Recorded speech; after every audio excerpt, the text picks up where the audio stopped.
Man, I wish I could get my Bible and pinch it like that and make the letters bigger, but it doesn't work that way. 2 Chronicles 32, verses 24 through 33, and we read a little bit about this in 2 Kings last week. But Chronicles tells a little bit more of the detail about what happened. In those days, Hezekiah became ill. Well, let's first of all remember what happened last week. We had Hezekiah was given 15 more months to live because of the steps. Time.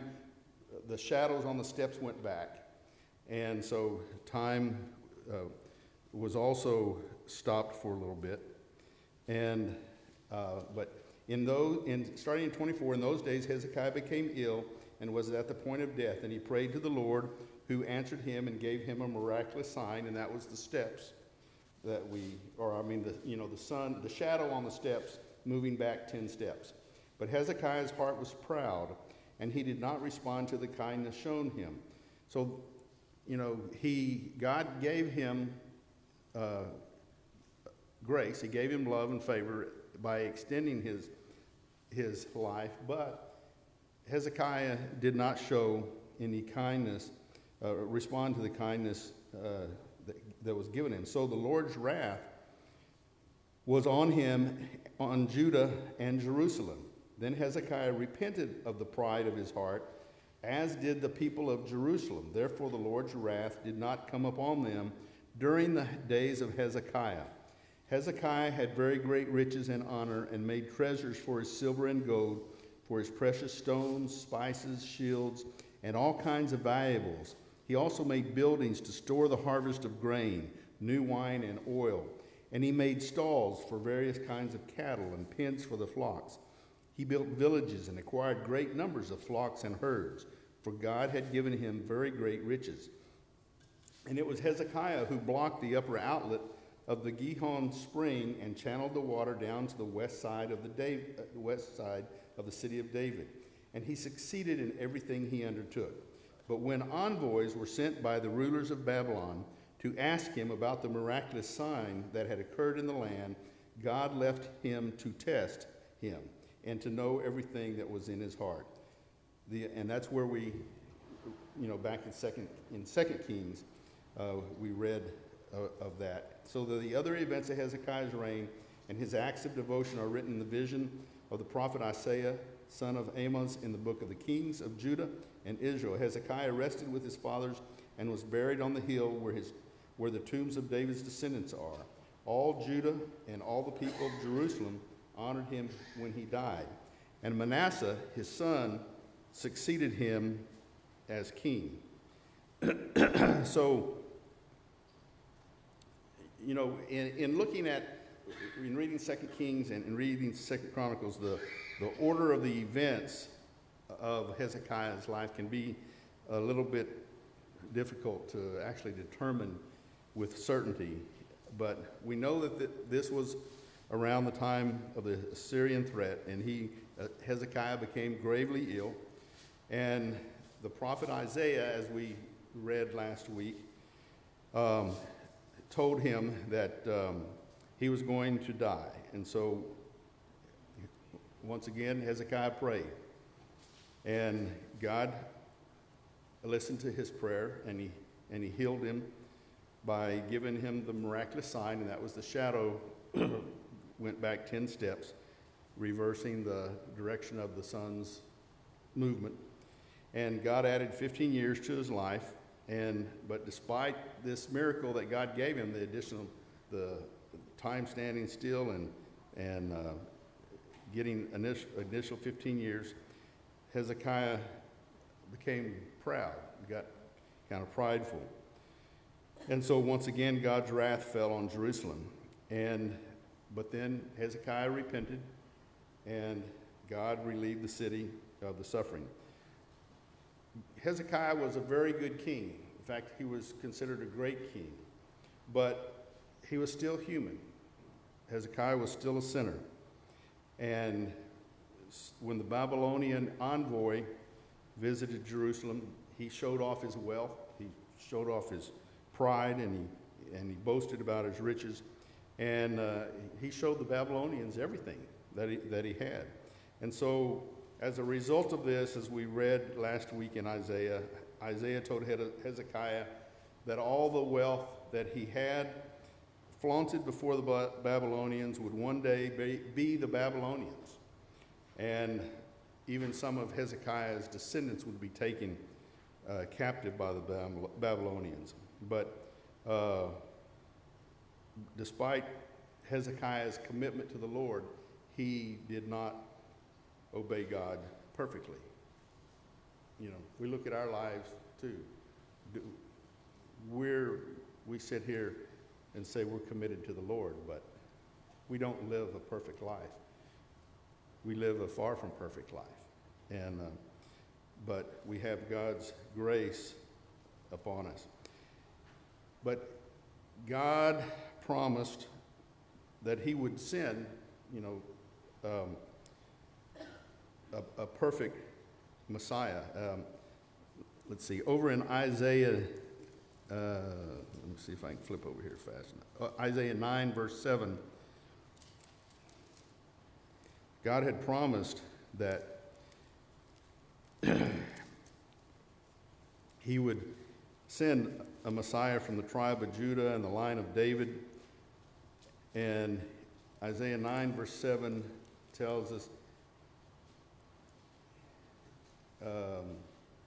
of the increase of the government and peace, there will be no end. He will reign on David's throne and over his kingdom, establishing and upholding it with justice and righteousness from that time on and forever. The zeal of the Lord Almighty will accomplish this. So God's promise was there, and God's promise was started back when he gave the promises to Abraham.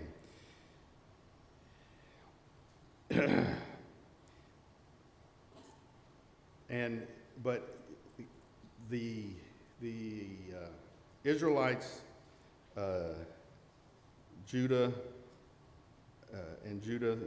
the people of Judah, they all kept looking for each of all the many kings that we've studied so far. They kept looking for that king. They kept looking for the promised one, the one that God had promised, who would bring them everlasting peace. Because of what Hezekiah did when he became king and making the reforms that he did initially, that brought blessings upon Judah and the people of Judah. But Hezekiah was not the promised Redeemer, promised king.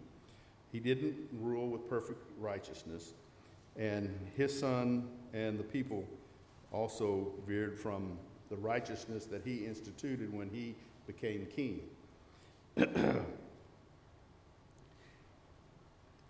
Both Israel and Judah get exiled and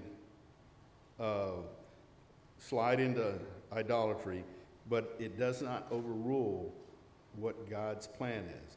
God's plan is to love Israel, and God is so patient with them, and he's patient with us each and every day. Yes. Because of David and Hezekiah reigned well, that means that with justice and righteousness went forth for a long time. Is that what it's saying? Yes. Because after Hezekiah repented, then good things continued to happen to Hezekiah in the land of Judah, and that's where he was able to. He built up his. He built up the there where we read in 27, spices, shields, silver and gold, all kinds of valuables. He made buildings to store the harvest of grain. He built villages and acquired great numbers of flocks and herds that God had given him very great riches. So can we apply that to now? If you do good in your government? Well, yes, yes. I mean, if you want to put that in today's government, so to speak, yes. I mean, our nation was founded upon on God, and as long as I think you can go back and look, and as long as our nation has become devoted to God, our nation has been blessed richly. You see what's starting to happen now. You know, you turn on the TV and Satan's there. You open the newspaper, Satan's there. You pick up your phone, Satan's here.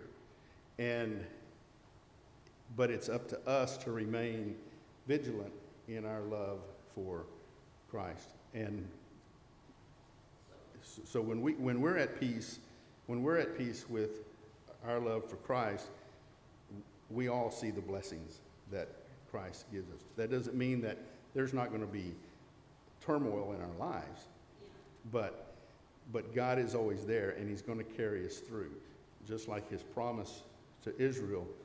So if we don't follow God's pattern or his instructions, we can be in big trouble, right? Exactly. Yeah, that's right.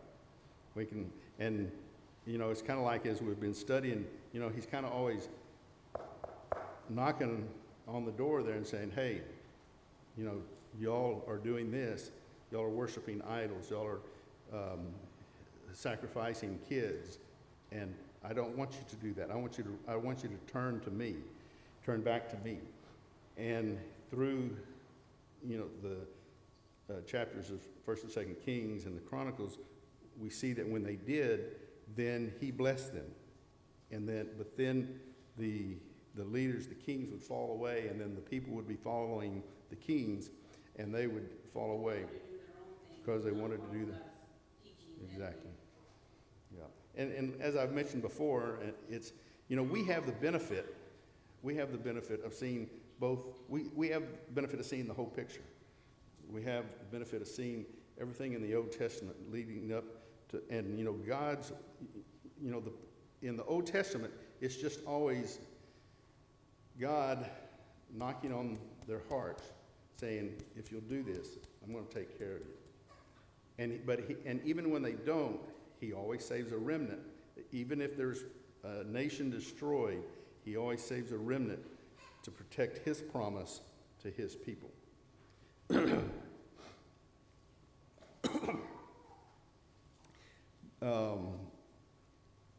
So, you know, as I mentioned, the plan that God has for Israel and Judah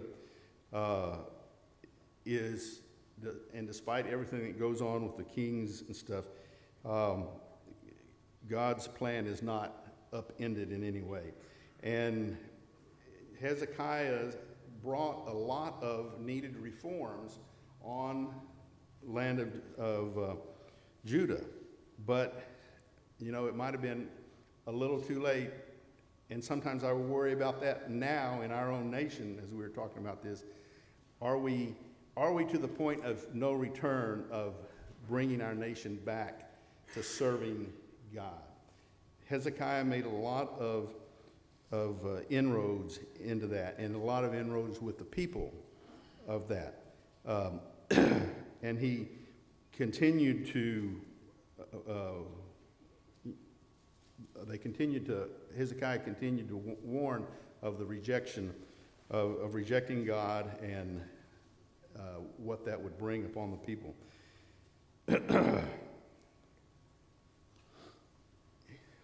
So, as we read, you know, he repeatedly warned Israel and Judah and gave them opportunities to repent from their sin. And, you know, it started back with Jeroboam, when Jeroboam instituted the worship of idols, and it just followed on through. But but his plan is not going to be upended in any way. Let's see. Let me go to it.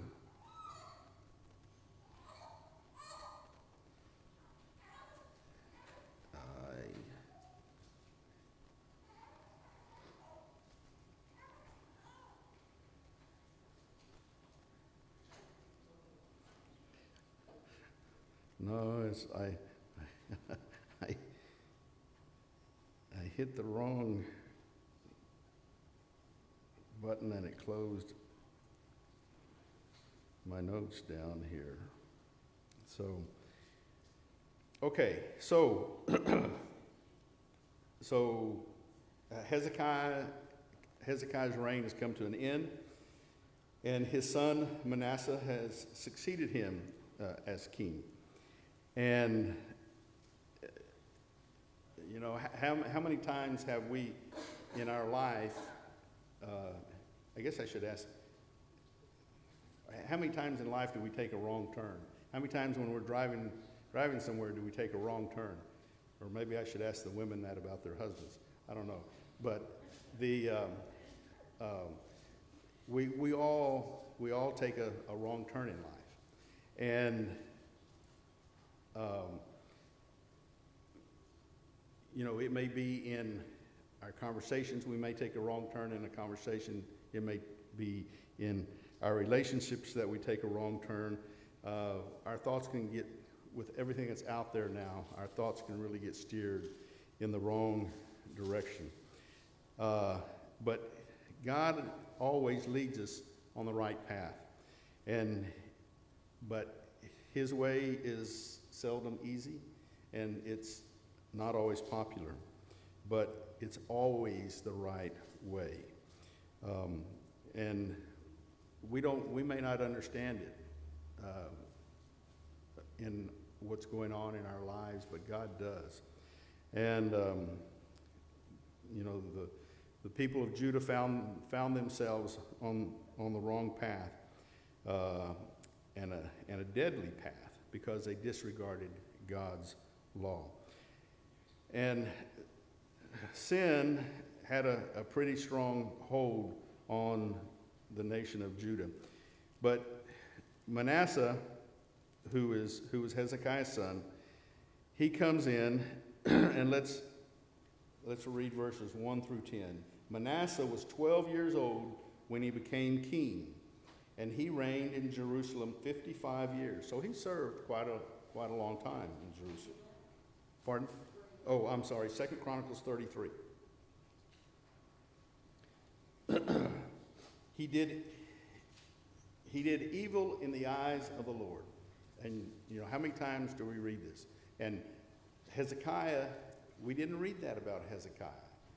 He did good in the eyes of the Lord. But Manasseh, who was Hezekiah's son, he did evil in the eyes of the Lord, following the detestable practices of the nation the Lord had driven out before the Israelites.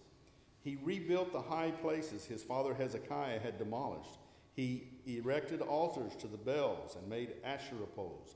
He bowed down to all the starry host and worshipped them. He built altars in the temple of the Lord, of which the Lord had said, "My name will remain in Jerusalem forever." In both the courts of the temple of the Lord, he built altars to all the starry host. He sacrificed his sons in the fire of the valley of Ben-Hinnom. He practiced sorcery, divination, and witchcraft, and consulted mediums and spiritists. He did much evil in the eyes of the Lord, provoking him to anger. He took the carved image he had made and put it in God's temple, of which God had said to David and his son Solomon, "In this temple and in Jerusalem, which I have chosen out of all the tribes of Israel, I will put my name forever. I will not again make the feet of the Israelites leave the land I assigned to your forefathers, if only they will be careful to do everything I commanded them concerning all the laws, decrees, and ordinances given through Moses." But Manasseh led Judah and the people of Jerusalem astray, so that they did more evil than the nations the Lord had destroyed before the Israelites. The Lord spoke to Manasseh and his people, but they paid no attention. So Manasseh comes on the scene very young. He was 12 years old when he became king, and immediately begins taking Judah in a 180-degree direction. Kind of reminds me of about 18 months ago. He immediately takes Judah in a 180-degree direction of where they had gone, of where Hezekiah had led them to do. And it amazes me there in verse 9, but Manasseh led Judah and the people of Jerusalem astray, so that they did more evil than the nations the Lord had destroyed before the Israelites. That's a lot, because we've been reading through all of this about the different nations that had been destroyed and the kings that had come. But he did more damage to Judah than all of those before. As we read, his reign began at 12. It lasted 55 years. He was one of Judah's longest reigning king. But he pushed Judah, he propelled them into spiritual decay. And he became known as evil in the Lord's eyes. And he started following the practices of the Canaanites, which God had pushed out of the land, the promised land, through Elijah and Elisha, and he had driven them from the land. He reversed all of Hezekiah's policies and then plunged the nation back into the wickedness of Ahaz. And Ahaz, if we remember back in 2 Kings, I believe it was 16, that King Ahaz was very evil back then, and so he pushed all the reforms that had been made back to that era.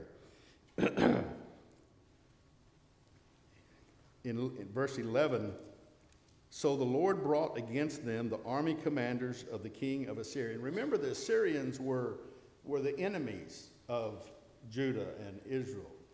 And the Assyrians wanted to take over everything. So the Lord brought against them the army commanders of the king of Assyria, who took Manasseh prisoner. They put a hook in his nose, bound him with bronze shackles, and took him to Babylon.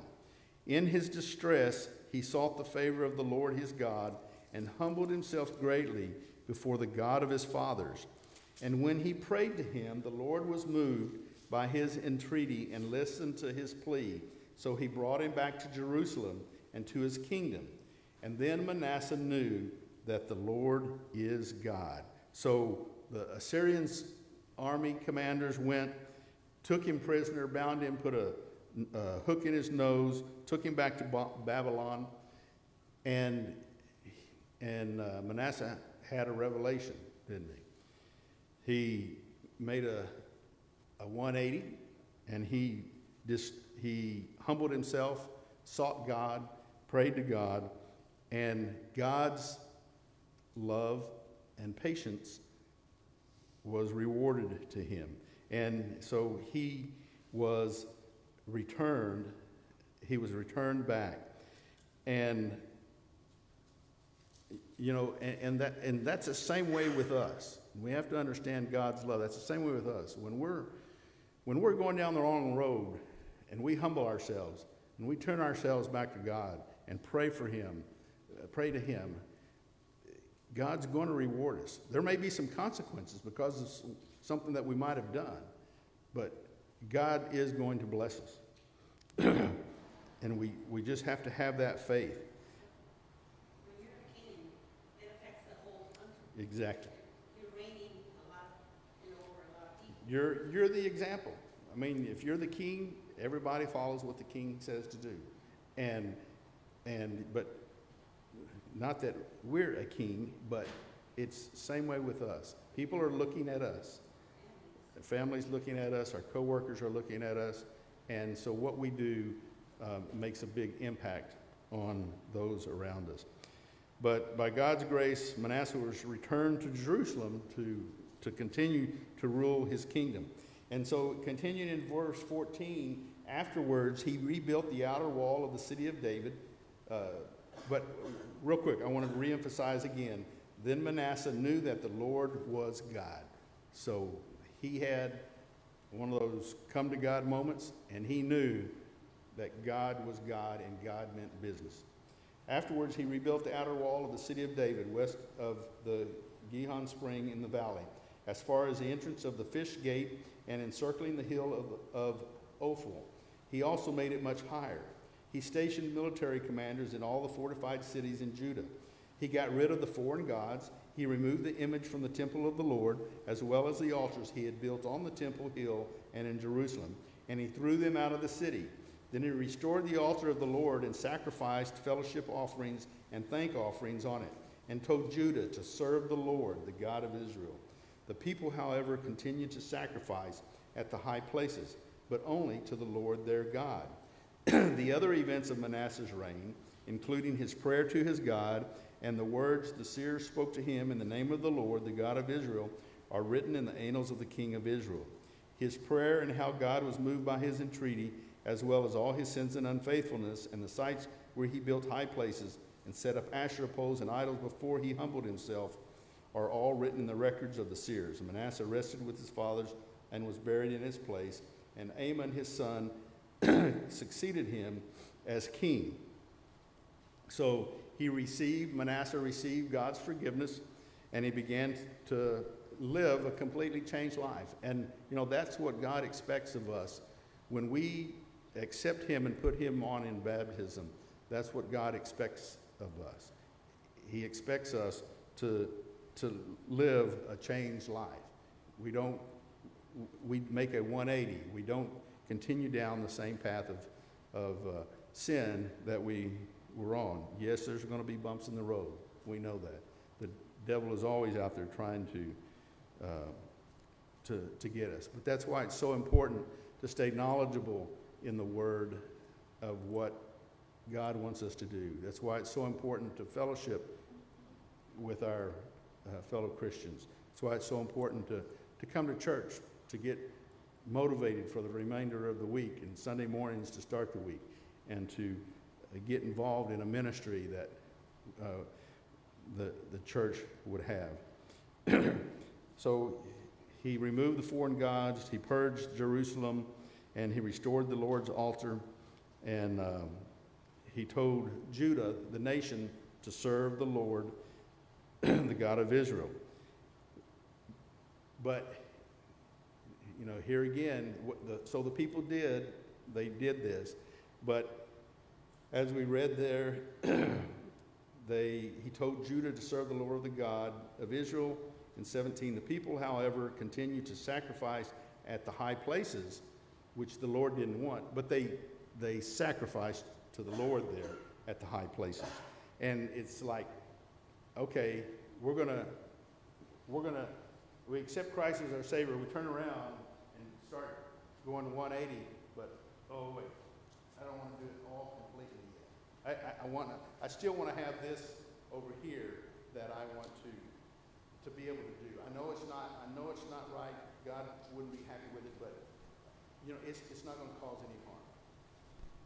And but that's not the way that it is. God is serious as we read throughout the Bible. And Satan is always he's always out there raising something in front of us to challenge us. And at this point, did he not ask them to sacrifice anymore? God? Because it says they sacrifice in the high places. well, Only unto God.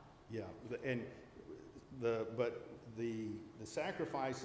sacrifices were still there, but before they had they still needed to have sin sacrifices, and they still needed to have sacrifices that God wanted, but he wanted them done in a certain place, and he wanted them done in a certain way. It's like he had, where we talked about a little bit earlier,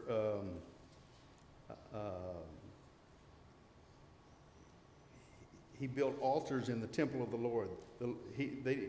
God didn't want altars in the temple of the Lord. He wanted God wanted to be worshipped in the temple, not any other altars. And those other altars were in there, and other things were being worshipped to those, were being sacrificed and worshipped to on those altars, like the starry host that he talked about, and in both the courts of the temple of the Lord, he built altars to all the starry host. And, like, we're going to worship this star, and I'm going to worship this planet. And they were breaking his commandments. But then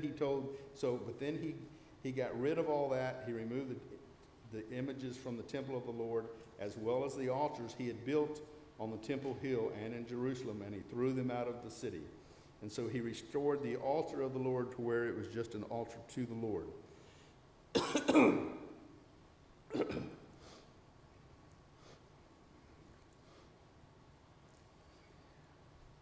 I got just a few, well, let's see. I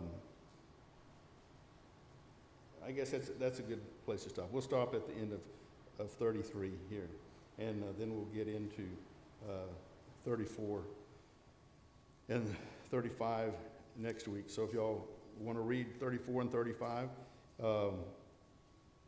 interesting happens. God's law, the book of law is found.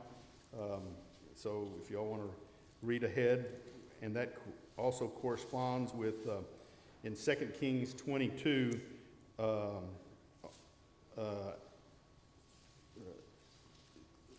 2 Chronicles 34 and 35 corresponds with 2 Kings 22. So if y'all want to read that for next week. So anybody have any comments or questions? It's, I find this study really interesting. I find this study, it makes me, number one, it makes me know that God is in control. Despite what's going on, God is in control. And there's not anything, any one of these kings, or there's not anything any of us are going to do to mess up God's plans. And he may, if something happens here, he may pick someone else to continue his plan over here. But he's patient with us, and thank God that he is patient with us. But he calls on us every day,